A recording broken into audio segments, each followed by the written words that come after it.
Everyone, সবাইকে শুভ নববর্ষের অনেক অনেক ভালোবাসা আমার তরফ থেকে আর বড়দের প্রণাম।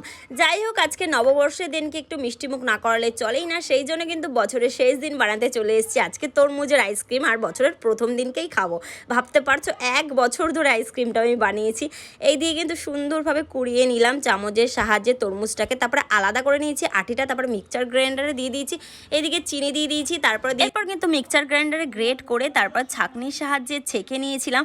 ছাঁকনির সাহায্যে ছাঁকার পরে কিন্তু আইস মেকার মানে আইসক্রিমের যে মেকারটা ছিল তার মধ্যে দিয়ে সারা রাত দেখে পরের দিন সকালবেলা নতুন জামা পরে নতুনভাবে তোমাদের সাথে দেখা করতে চলে আসলাম।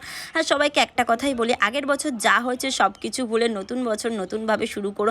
এই যে নতুন জামা পরে চলে এসেছে, এই জামাটা আমাকে আমার বর দিদি দিয়েছিল।